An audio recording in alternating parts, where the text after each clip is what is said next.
नमस्कार सभी को। आज हम class 7th chapter 2 geography discuss करेंगे। चैप्टर का नाम है हमारी पृथ्वी के अंदर, इनसाइड अवर अर्थ।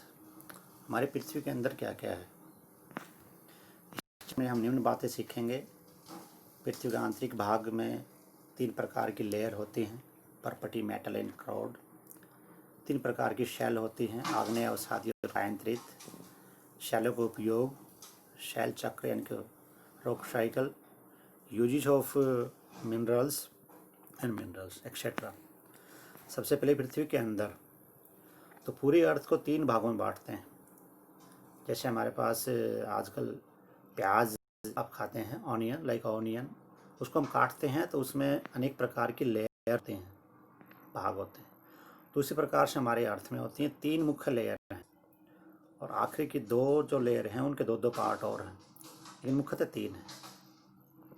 पहली लेयर है परपटी, जो सबसे ऊपर वाली है। परपटी, उसको क्रस्ट भी कहते हैं, जो 35 किलोमीटर तक होती है, और यह समुद्र में केवल 5 किलोमीटर तक होती है।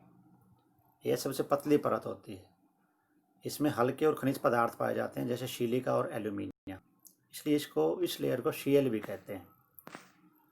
नंबर 2 है मेटल, जो क्रस्ट के नीचे होती है, प्रॉपर्टी के नीचे होती है। ये 2900 किलोमीटर तक की गहराई तक होती है। ये ठोस पदार्थों से बनी है। इसके भी 2 भाग हैं, ऊपरी मेटल और नीचे यानी कि आंतरिक मेटल। तीसरी जो परत है वो है 3500 किलोमीटर तक, 2900 से नीचे, और यह सबसे गर्म है, बहुत गर्म है। यहाँ तक पहुँचना आसान नहीं, पहुँच नहीं जा सकते, असंभव है। इसके भी 2 भाग हैं, आंतरिक क्रोड और बाह्य क्रोड। और पृथ्वी जो सबसे गहरे, सबसे हैवी पार्ट्स होते हैं, मेटल्स होते हैं, निकल और फेरस, लोहे इसमें लिखा है, वो सबसे नीचे होते हैं। इसलिए निकल और लोहे के कारण इसको निफे भी कहते हैं। N फॉर निकल, F फॉर यानी कि फेरस यानी कि लोहा। ये डायग्राम आप देख सकते हैं, ये आप टेक्स्ट बुक में डायग्राम मिलेगा, उसको भी चेक कर देख लीजिएगा। परपटी, स्थल मंडल को ऊपर परपटी बोलते हैं। फिर मेटल येलो कलर, और जो रेड कलर है ये है क्रोड। रेड इसलिए है कि यहाँ पे सब लावा ही लावा दिखता है। सेकंड पार्ट है शैल एवं खनिज पदार्थ। शैल यानी कि रॉक्स, चांद, पत्थर जो हम देखते हैं। तो पृथ्वी अनेक प्रकार के शैलों से मिलकर बनी है। जो भी पदार्थ हम देखते हैं, पत्थर हम देखते हैं, वो विशेष प्रकार का प्राकृतिक नेचुरल प्रकार का इनमें मिलता है, एक प्रकार का पत्थर होता है। तो उसके रंग, आकार और गठन से हम पहचान सकते हैं कि कौन सी शैल है, कौन सी चट्टान है।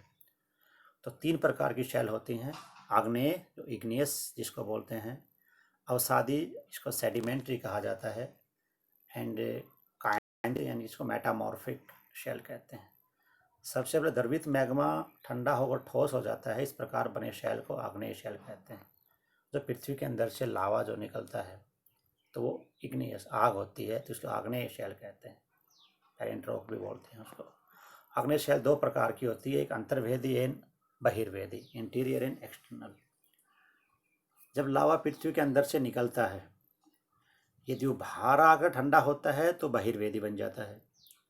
कई बार क्या लावा होता है कि वो नीचे से तो अपना स्थान छोड़ देता है, लेकिन ऊपर नहीं आ पाता, पृथ्वी के बाहर नहीं आ पाता, और बीच में ही ठंडा हो जाता है। तो वहाँ जो शैल बनती है उसको बोलते हैं अंतर्वेदी आग्नेय शैल। उदाहरण, दोनों के उदाहरण इसमें दिए गए हैं। इसके बाद है, यानी कि उदाहरण हम चेक कर सकते हैं। ज्वालामुखी से निकलने वाले लावा की कल्पना हम करते हैं, आग की तरह होता है। द्रवित मैग्मा जो पृथ्वी के आंतरिक भाग से निकलकर सतह पर आता है। द्रवित लावा पृथ्वी की सतह पर आता है, तेजी से ठंडा होकर ठोस बन जाता है। और परपटी, इस प्रकार से बने शैल को बहिर्वेदी आग्नेय शैल कहते हैं। इसकी संरचना बहुत महीन होती है। उदाहरण के लिए बेसाल्ट, डेक्कन प्लेट जो हमारा बना है, दक्कन का पठार, इस प्रकार के शैलों से बना है। ये महाराष्ट्र, कर्नाटक वगैरह इन राज्यों में आप इस प्रकार के शैल देख सकते हैं। दूसरा, कई बार मैग्मा कभी कभी पृथ्वी के अंदर गहराई में ठंडा हो जाता है, जो मैंने अभी आपको बताया, और वहीं पर जो ठंडा होकर हार्ड बन जाता है, ठोस बन जाता है, तो इस प्रकार की शैल को बोलते हैं अंतर्वेदी आग्नेय शैल। ग्रेनाइट इसका एग्जाम्पल है।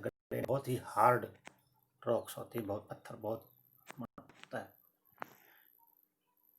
लेई मसाले तथा दानों का चूर्ण बनाने के लिए जिन अपघर्षण पत्थरों का उपयोग होता है वो ग्रेनाइट के बने होते हैं। ये तो थी हमारी आग्नेय शैल, इग्नियस रॉक। नेक्स्ट है, जब ये इग्नियस रॉक्स, ये शैल लुढ़क लुढ़क कर चटक कर एक दूसरे से टकरा कर हवा के द्वारा, पानी के द्वारा या और किसी साधन के द्वारा छोटे छोटे टुकड़ों में बंट जाते हैं और किसी दूसरे स्थान पर ये जमा हो जाते हैं। जो पार्ट्स जो बनते हैं इनके छोटे छोटे टुकड़े, उनको हम अवसाद बोलते हैं। इंग्लिश में इसको सेडिमेंट्स कहा जाता है।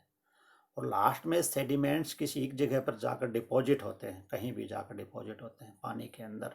मान लीजिएगा नदियों के द्वारा, समुद्र महासागर में इकट्ठे होते हैं, तो वो सेडिमेंट्स इकट्ठे होंगे और लाखों वर्षों तक वो सेडिमेंट्स लेयर बाय लेयर जमा होते रहते हैं। तो इस प्रकार से जो लेयर बाय लेयर जो एक प्रकार से सेल बनती है, रॉक्स बनती है, उसको बोलते हैं सेडिमेंट्री रॉक, यानी अवसादी चट्टान। उदाहरण के लिए बलुआ पत्थर रेत के दानों से बनता है। पौधे, जानवर तथा अन्य सूक्ष्म जीवाणु कभी कभी शैलों में रहते हैं, जीवाश्म भी कहते हैं। और लास्ट आग्नेय और अवसादी शैल, ये दो प्रकार की शैल हैं, आग्नेय और अवसादी। जब इन पर प्रेशर और हीट, इनके ताप और दबाव पड़ता है तो अपना रूप बदल लेते हैं, यानी कि इनका रूप चेंज हो जाता है, शक्ल चेंज हो जाती है इनसे। उदाहरण के लिए जो चिकनी मिट्टी है, यदि उस पर दबाव पड़ दे और आग, हीट ज़्यादा पड़े तो चूना पत्थर, जो चिकनी मिट्टी स्लेट में बदल जाती है, और जो चूना पत्थर है उस पर हीट और दबाव पड़ता है तो संगमरमर में बदल जाता है। नेक्स्ट, शैलों के उपयोग, जो चट्टान जो हमने बताई उनका उपयोग क्या क्या होते हैं। सेल हमारे बहुत उपयोगी होते हैं, जैसे सड़क बनाने में काम आते हैं, घर बनाने में काम आते हैं, इमारत बनाने में काम आते हैं। आपका घर है, ये मैं जहाँ पे बैठा हूँ, ये स्कूल, ये है पथ, आपके रोड्स बनाए जाते हैं। रेलवे ट्रैक आपने देखा होगा, रेलवे लाइन के दोनों तरफ जो पत्थर लगाए जाते हैं, उसमें भी इनका उपयोग होता है। बहुत से बच्चे खेलने में भी करते हैं, पिट्ठू खेलते हैं, बिज्जू खेलते हैं, लंगड़ी टांग पत्थर फेंक के खेलते हैं।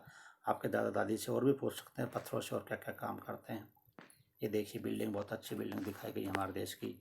ये रेड फोर्ट है, लाल बलुआ पत्थर से बना है। बलुआ पत्थर बताया था आपको, अवसादी सेल। और ये संगमरमर, ये भी अवसादी सेल, ये भी सॉरी, ये मेटामॉर्फिक रॉक का एग्जाम्पल है ये। नेक्स्ट है शैल चक्र। एक शैल का दूसरे शैल के रूप में बदलना शैल चक्र कहलाता है।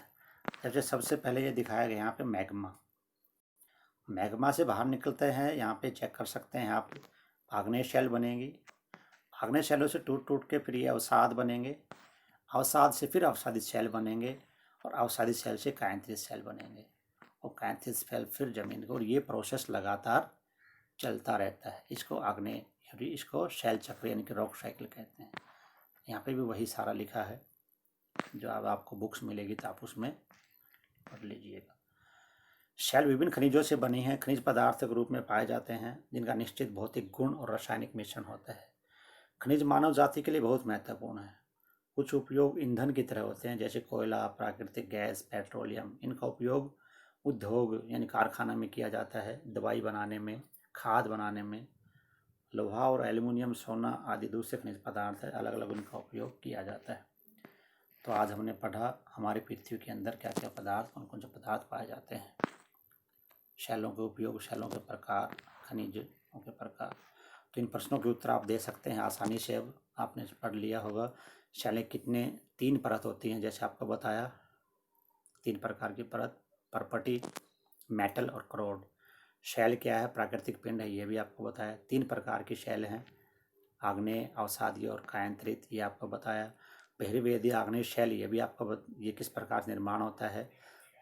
जब मैग्मा पृथ्वी के अंदर ठंडा होता है तो अंतर्वेदी बनती है, बाहर ठंडा होता है तो बहिर्वेदी बनती है। शैल चक्र ये आपको अभी बताया, शैल के उपयोग ये भी आपको बताया।